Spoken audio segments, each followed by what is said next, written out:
NRC भी आ रहा है ना, तो किसके मर्जी से? पत्ता भी नहीं हिल सकता है बिना अल्लाह की मर्जी के।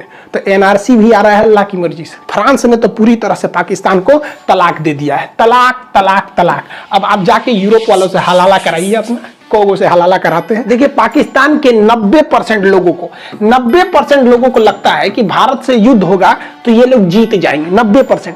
केवल 10% लोगों को लगता है कि वो हार जाएंगे। और वो 10% जानते हैं कौन है? पाकिस्तान की फौज है। बकलोल कहीं का। बताइए, ये उम्र है बच्चों को यहाँ पे ले आने का?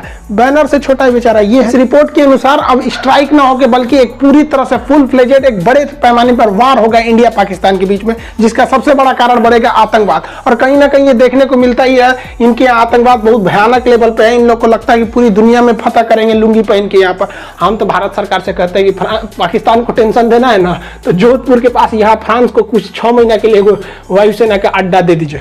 इससे चुरा टेंशन से मर जाएगा सब पाकिस्तान वाले, कि वहां से भगाए तो इससे चुरा खोपड़िया पे ले आकर बैठा दिया हम लोग को। मेरी बात आपको बुरी लग रही होगी, लेकिन हम बोल ही रहे हैं आपको बुरा लगने के लिए।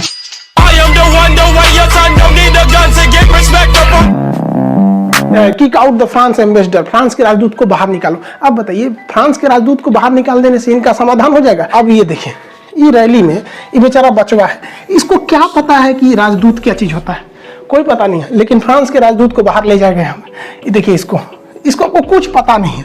बाबू लोग, तुम लोग पढ़ लो, अब्बा के कहने पे मत आओ। अब्बा तो पंचर साटिए रहे हैं, अब ऐसे ही तुम लोग भी करेगा ना, तो बड़ा होकर तुम लोग भी पंचर साटेगा।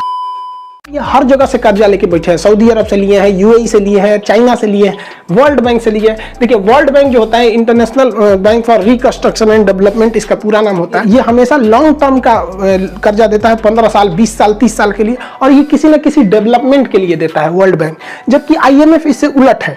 आईएमएफ जो होता है ये शॉर्ट टर्म के लिए पैसा देता है, 1-2 साल के लिए देगा, 3 साल के लिए देगा। अब बताइए, किसी ने इससे भी कर्जा ले रखा है, इससे भी ले रखा है, अब कहां जाएगा?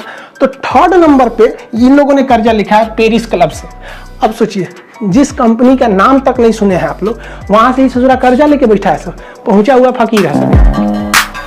यूएस का नेशनल इंटेलिजेंस काउंसिल ने एक रिपोर्ट दिया। यह रिपोर्ट 4 से 5 साल बाद पब्लिश होता है। इस रिपोर्ट का नाम है ग्लोबल ट्रेंड्स रिपोर्ट। इस रिपोर्ट के अनुसार अब स्ट्राइक ना होकर बल्कि एक पूरी तरह से फुल फ्लेजेड एक बड़े पैमाने पर वार होगा इंडिया पाकिस्तान के बीच में, जिसका सबसे बड़ा कारण बढ़ेगा आतंकवाद। लेकिन 1 मिनट के लिए मान लेते हैं कि 2024 से 25 के बीच में यह रिपोर्ट सही भी हो जाएगी, तो हमारे लिए तो अच्छा है। मोदी जी से बार बार पूछा जाता है कि हम लोग पीओके क्यों नहीं ले आ पाते। 1947 से 48 के बीच में जैसे देश आजाद हुआ था, तो पाकिस्तान ने भारत का ये 30% एरिया जो ग्रीन वाला देख रहे हैं, इसे पीओके कहते हैं, पाक ऑक्युपाइड कश्मीर, पाक अधिकृत कश्मीर, ये कब्जा कर लिया। और इसमें से लगभग 5000 स्क्वायर किलोमीटर एरिया का ये जो था, ये चाइना को गिफ्ट दे दिया था। ये इसे सक्सक्राम वैली कहते हैं। अब अमित शाह के लिए तो भैया खुशी का कोई ठिकाना नहीं। 2024 के चुनावी मैनिफेस्टो में कह देंगे कि एकदम इस बार हम लोग लेके आएंगे पीओके। अच्छा बात है भैया, हमारा जो टुकड़ा हुआ भारत है, अखंड भारत बन जाए। और इसमें ये सलमान खान एकदम खुश है। इनका क्या सोचना है कि भैया 24-25 में जब पाकिस्तानी हमला करेगा तो भारत के हमले में पाकिस्तान तबाह हो जाएगा। तो एक मूवी बनाना चाहते हैं, एक था टाइगर नहीं, एक था पाकिस्तान बना, बहुत अच्छा, हम भी देखेंगे, चलेगा, बहुत अच्छा मूवी। आप मत रोइए, मत रोइए।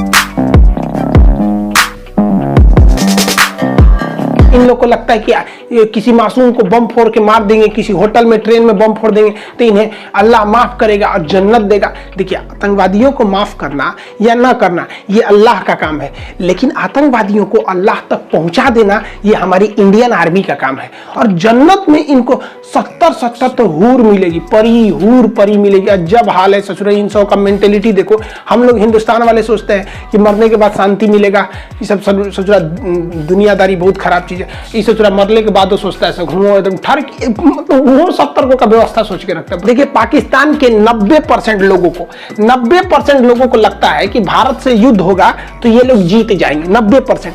केवल 10% लोगों को लगता है कि वो हार जाएंगे। और वो 10% जानते हैं कौन है?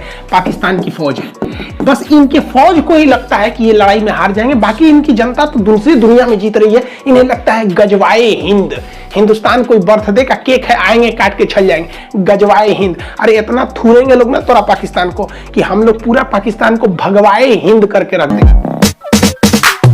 2015 में सत्ता संभाले सऊदी अरब के राजा 82 साल के, उस अभी इनके बहुत बूढ़े हो चुके हैं, मरने वाले हैं, कभी भी इनके फोटो पर माला लग सकती है।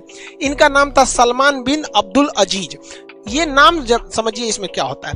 बिन का मतलब होता है बेटा, तो ये जो बुढ़ऊ हैं ये हैं सलमान, और ये किन के बेटा हैं? अब्दुल अजीज के। तो सलमान बिन अब्दुल अजीज यानी अब्दुल अजीज के ये बेटा हैं। ये 82 साल हो गए हैं, 2015 में ये सत्ता संभाले थे और इनको पता था कि हम कभी भी मर जाएंगे। तो सऊदी अरब में मरने के बाद बेटा को गद्दी नहीं मिलेगी बल्कि इनके भाई को गद्दी मिलनी चाहिए, लेकिन इन्होंने अपने बेटा को दे दिया। तो भैया ये जो हैं ये अब्दुल अजीज के बेटा हैं, इसलिए इनका नाम है सलमान और अब्बा का नाम है अब्दुल अजीज। तो इन्होंने लिखा सलमान बिन अब्दुल अजीज। तो इनका बेटवा जो होगा ई भी बिन लगाएगा अपने बाबूजी के लिए। तो ई दाढ़ी वाले का नाम क्या है? मोहम्मद।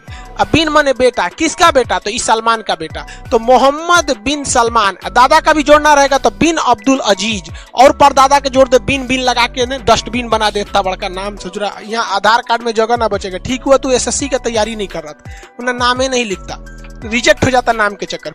यहाँ यूएफएम में लोग रिजेक्ट हो जाते हैं, नॉर्मलाइजेशन में रिजेक्ट हो जाते हैं, और तू नाम में रिजेक्ट हो जाता है। दोनों बात पे कहेगा सब, जो करता है अल्लाह की मर्जी से करता है। तो पाकिस्तान में जो बर्बादी हो रही है ना, अल्लाह की मर्जी से हुई है। 1971 में जो तुम्हारे 93,000 फौज हारी थी ना, अल्लाह की मर्जी से हारी थी। 2014 में मोदी जी जीते ना, अल्लाह की मर्जी से जीते। सर्जिकल स्ट्राइक पे ठोकाए, अल्लाह की मर्जी से। एयर स्ट्राइक में ठोकाए, अल्लाह की मर्जी से। कहो हर बात में अल्लाह की मर्जी से बोलता है सब। एनआरसी भी आ रहा है ना, तो किसके मर्जी से? पत्ता भी नहीं हिल सकता है बिना अल्लाह की मर्जी के। तो एनआरसी भी आ रहा है अल्लाह की मर्जी से, और ये कोरोना भी आया अल्लाह की मर्जी से। हद है यार। और ये सब को देखते हुए फ्रांस ने भी इन लोगों को चिपका दिया है। क्या कहा है कि फ्रांस ने पाकिस्तान को दिया था मिराज 2000 जहाज। ये मिराज 2000 जहाज भारत के पास भी बहुत ज्यादा संख्या में है। जहाज का नाम है, ये संख्या नहीं है, 2000 मॉडल नंबर है यहाँ पर। ये जहाज बड़ी पुराने हैं लेकिन उस समय के बहुत घातक थे। आज यही वो मिराज जहाज है जो कारगिल की लड़ाई में बहुत महत्वपूर्ण भूमिका निभाया था। तो फ्रांस ने कह दिया कि देखो भैया, ये जो मिराज जहाज है इसका जितना पार्ट पुर्जा है, ये पार्ट पुर्जा अब हम नहीं देंगे, तुम लगा लो। तो ये बेचारा इमरान खान ने चाइना को बोला कि हम हमारा पार्ट पुर्जा आप दे दीजिए। तो चाइना ने कहा ठीक हम दे देंगे। तो पाकिस्तान के पायलट ने कहा कि ना हम ना उड़ाएंगे, सोचा चाइनीज पार्ट पुर्जा रास्ता में बंद हो जाएगा, कोई गारंटी नहीं है। फंस गया, इनका डिफेंस सिस्टम भी फंस गया। यहाँ पर क्या होगा देखिए, जब कभी पंचर साटने वाले लोग रफाल बनाने वाले लोग को चैलेंज करेंगे ना, तो यही होगा। सोच रहा कुछ नहीं मिला तो बकरी लेके 4 जगह काटने लोगों। और ये लोग चैलेंज कर रहे हैं दुनिया के सबसे बड़े जहाज एयरबस बनाने वाली कंपनी को। हद होती है इन लोग की। देखिए पता नहीं सोच रहा कोने नशा में रहता है।